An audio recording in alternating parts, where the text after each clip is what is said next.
There are times in our lives that we stumble on the path, but the Lord always catches us before we fall.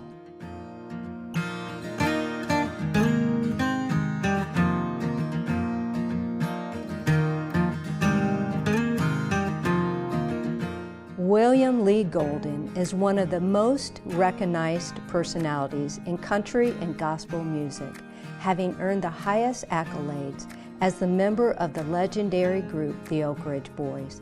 With 40 million records sold, 5 Grammy Awards, 10 Dove Awards, and the list goes on and on. In 2011, they were inducted into the Grand Ole Opry and the Music Hall of Fame. In 2011, they were inducted into the Grand Ole Opry and the Gospel Music Hall of Fame. But during his 40s, William went through profound changes emotionally, spiritually, and physically when he felt 4 walls closing in. This is his story. This is today's Nashville. This is Faith, Part 2. William, here we are again. We are. Welcome back to our home, Terry. Well, thank you. You know, the last time we spoke, we ended on you were reunited with the Oak Ridge Boys. But before we go there, I want to take you back because you were gone for 8 years? Yeah. Tell me about those 8 years that you were gone from the Oaks. It was a time that I actually got to spend with my family. You know, I traveled over 200 days a year for 22 years with the Oak Ridge Boys at the time. That was in 1987 that I was voted out. You know, if you look at life, sometimes things that seem bad on one side, they have a good side on the other side if you look for it. And it was an opportunity for me to spend time with my family, my sons, that I had never had a chance to spend that much time with them as young men. You know, growing up, little boys is one thing, but then how old were they then? It was a time that I was divorced, and I was a bachelor for a while, and then I remarried, and then that didn't work out. So sometimes being on the road can be hard on some relationships. And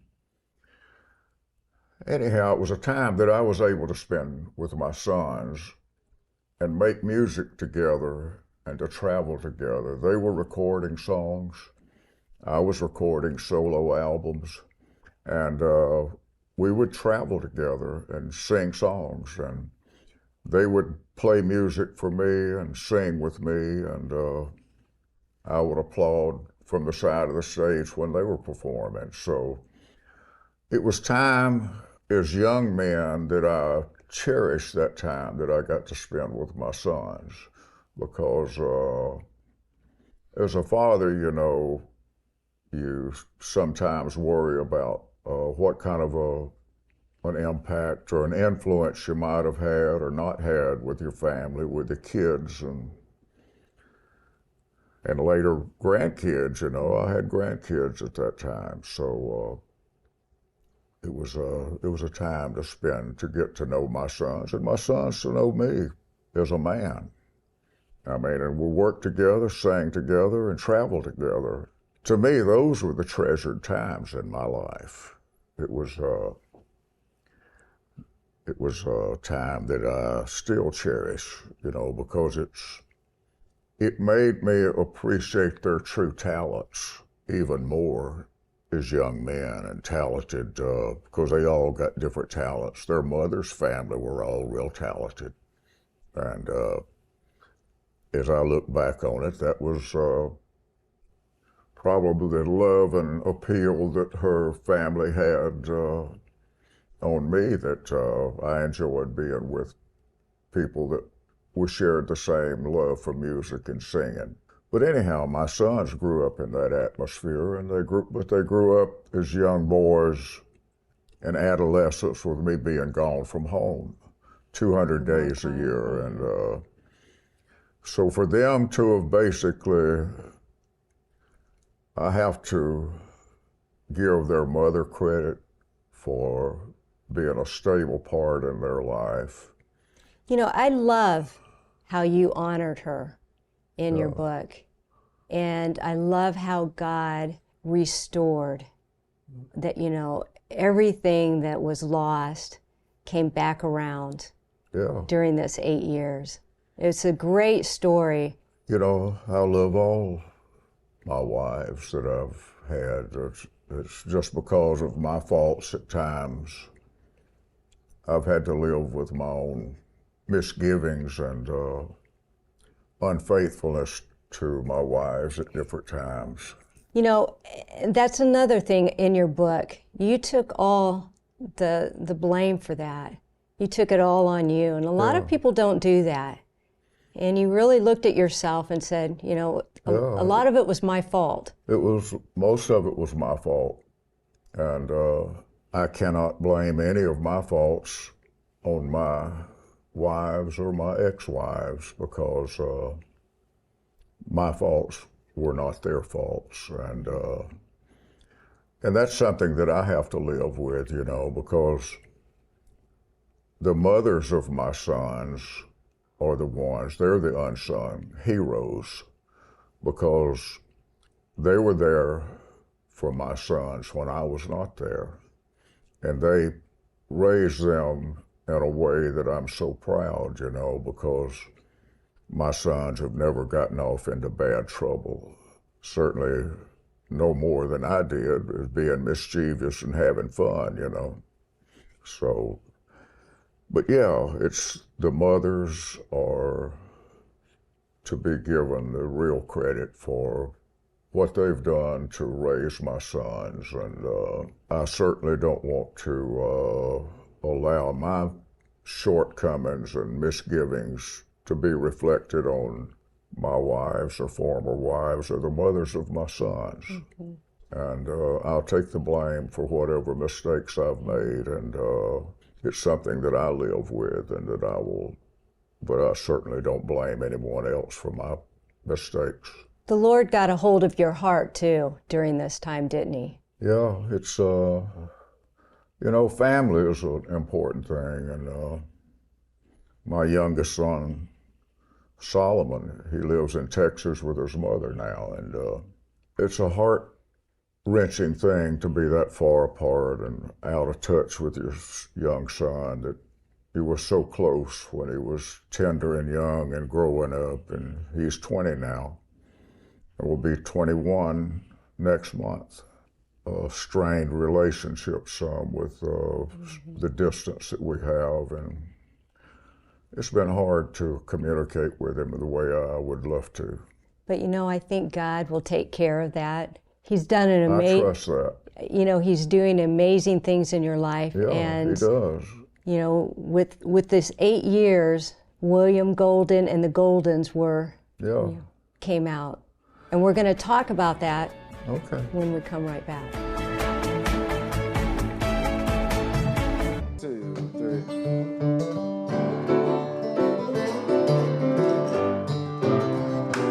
Jesus has the table spread where the saints of God are fed. He invites his chosen people to come and dine. And with manna he doth feed and supplies our every need. Sweet to sup with Jesus all the time. Come and dine, the Master's calling, come and dine. You may feast at Jesus' table all the time. He who fed the multitude turned the water into wine. To the hungry calling now, come and dine.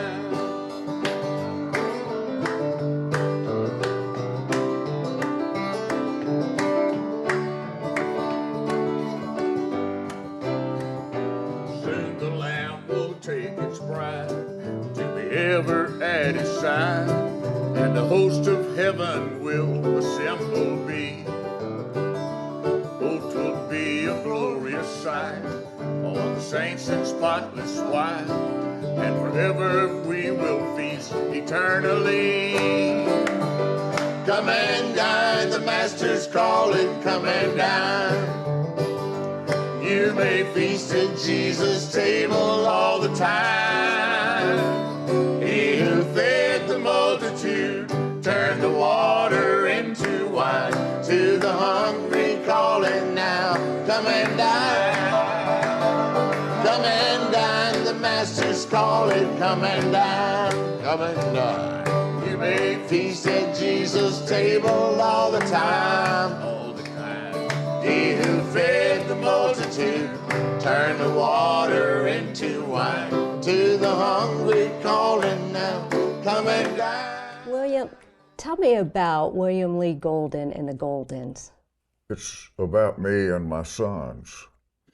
They're incredible musicians and singers, songwriters.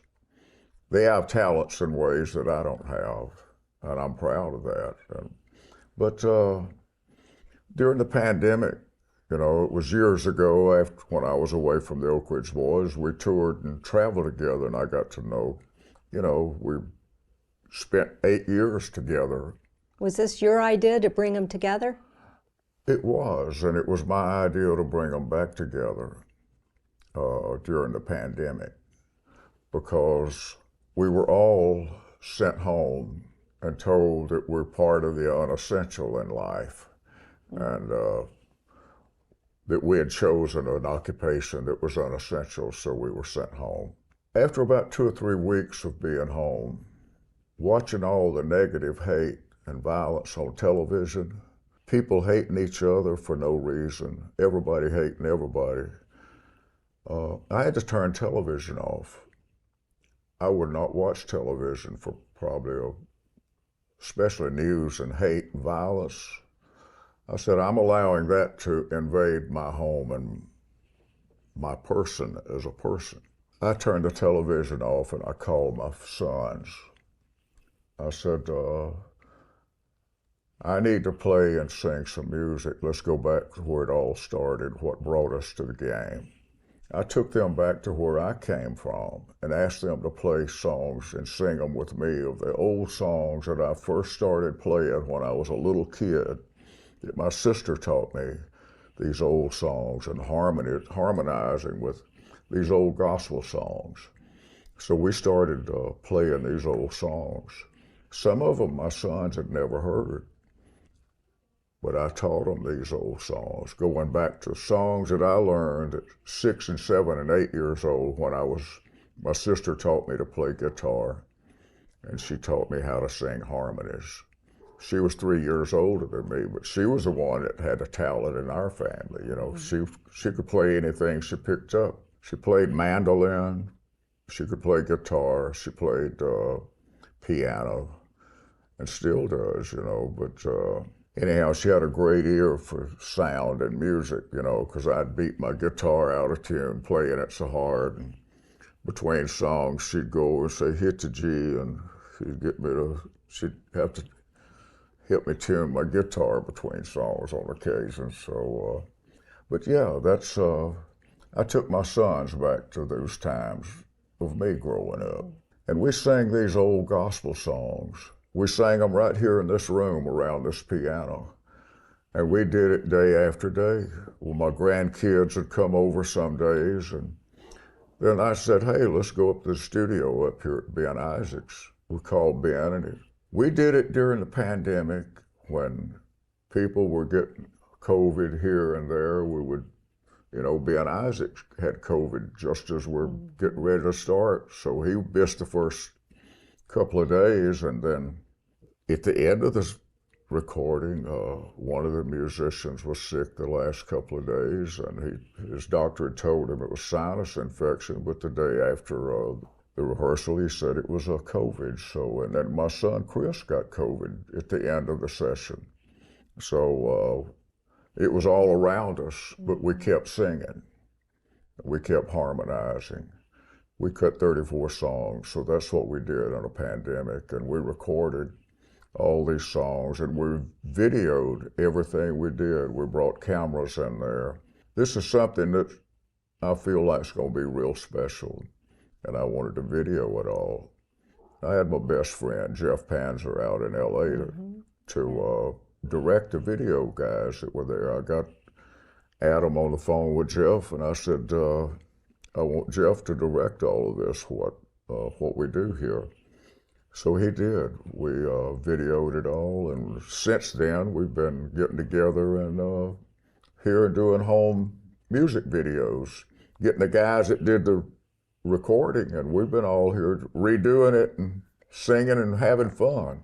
I saw the video of Take It Easy. Yeah. And it looked like you were having a blast. We did. It was so much fun. I was so happy that day in the session. You know, that's what the sessions do, is they take you to a happy place in life. Makes you forget about all the hate and negative everywhere else in the world. It's music lifts us up. Music had a healing effect on us. It had an effect on our whole family. And music, we went through a healing process.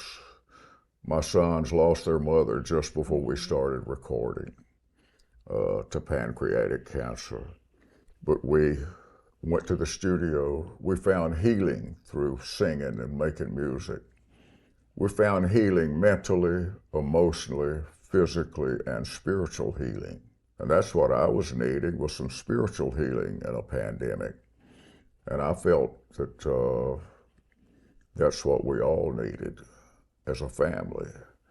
And so it was through music that we sang our way through the pandemic, and we captured what we were doing so we could hold on to these Precious. Times that we were together, in these moments that we had been shut out everywhere else. But we got together and sang songs that the songwriters and the singers that had impressed us with the original songs with some of these old songs, they were very essential in us and life, and what inspired us to want to leave home and go sing and make music and be traveling minstrels, so to speak, to share our love for music with other people that might have an appreciation for it. You know, I love how God restores. And you were talking about a healing process, and you were able to talk to your ex-wife, and I love what she said. Oh, I forgave you a long time ago. Yeah. It was so precious. And we're going to talk more about that and how you've juggled the Goldens and the Oak Ridge Boys, because you have two different groups you're going out and touring, and we're going to talk about that when we come back.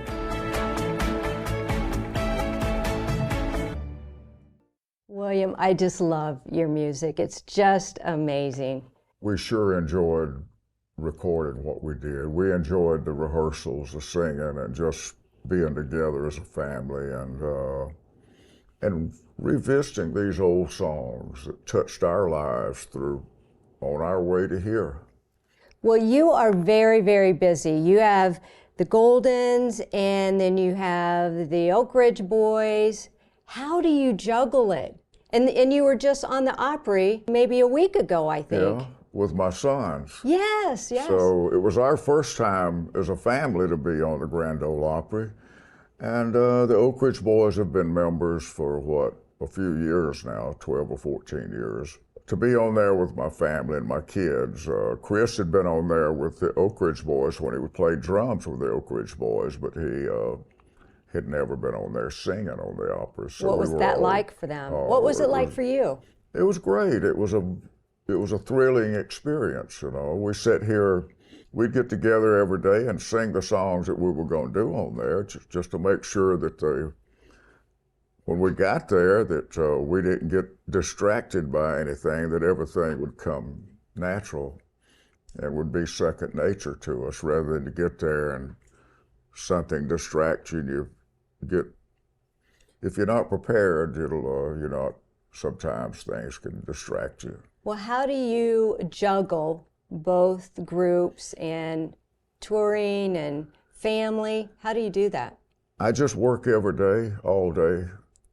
And the days I'm not on the road with the Oak Ridge Boys, I'm here doing stuff with my kids, my grandkids, and we're playing and doing music or rehearsing.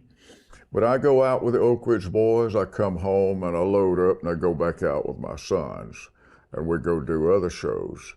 Then I come back and repack my bag and get on the bus with the Oak Ridge Boys, and that's what we do. It's what I do, and it's what I'm so excited about, really, you know, because when you get my age, you realize there's a lot of things that you need to do, and that some of them, if you put it off any longer, you may not get to do it. So a lot of these things, you know, I was just following my visions that I'd been having about this music with my family, and these visions started about 3 years ago. It started the year before the pandemic, and I could never get my kids together at one time.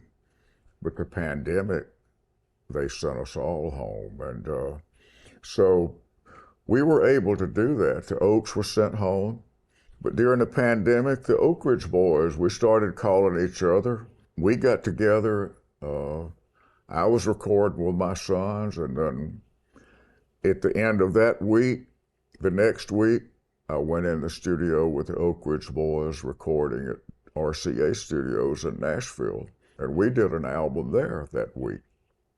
Did the basic tracking of it and finished it within the next couple of weeks. Then I went back in the studio with my sons and finished the other 2 albums. But I had already done one album when I went back in with the Oak Ridge Boys, and then I finished that album, come back in and went back in the studio with Chris and Rusty and Craig and our band, our family band, and kept recording. So it was about 45 songs, I guess, that I recorded during the pandemic. Which one was your favorite?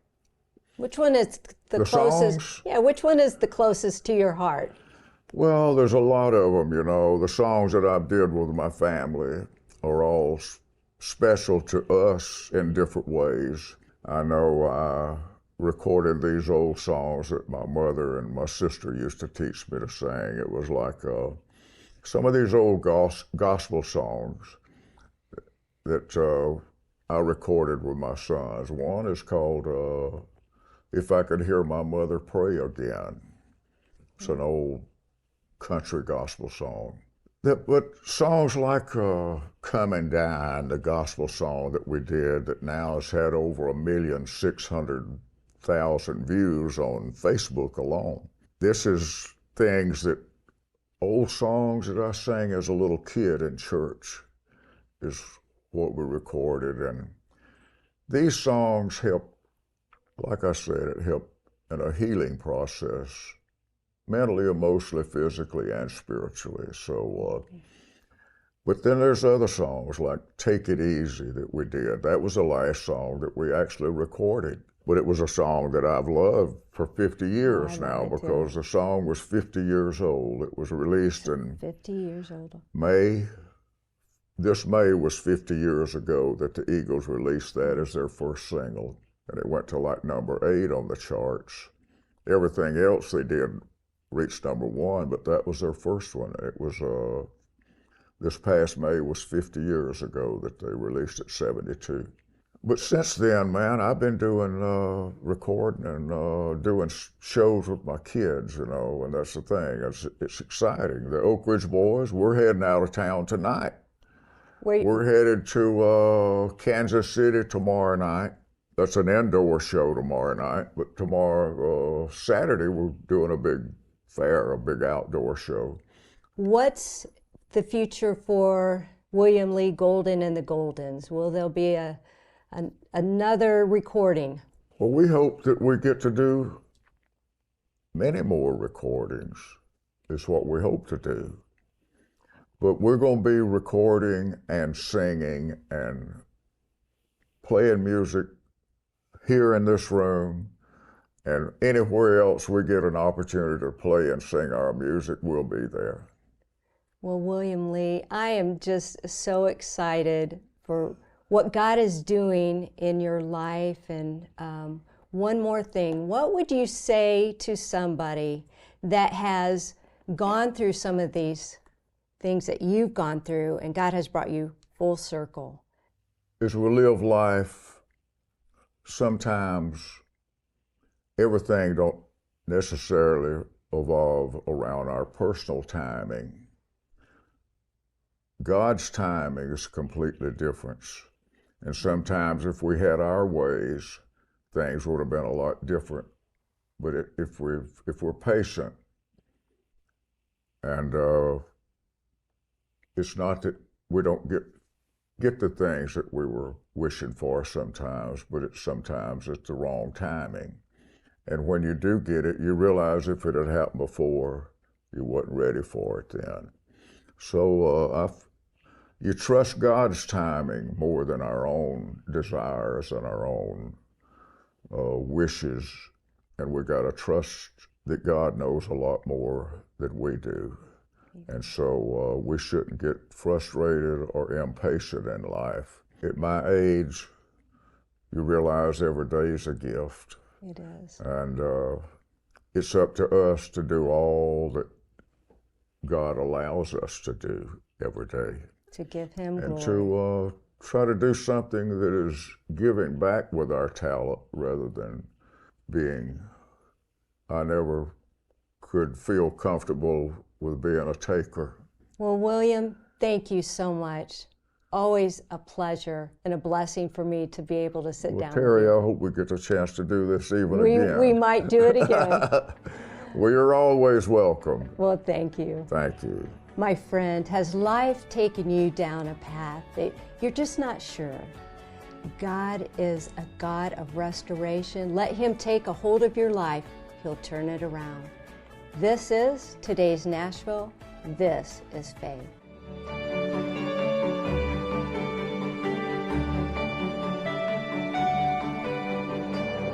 Cornerstone Television wishes to thank all our faithful viewers whose consistent prayers and financial support have made this program possible.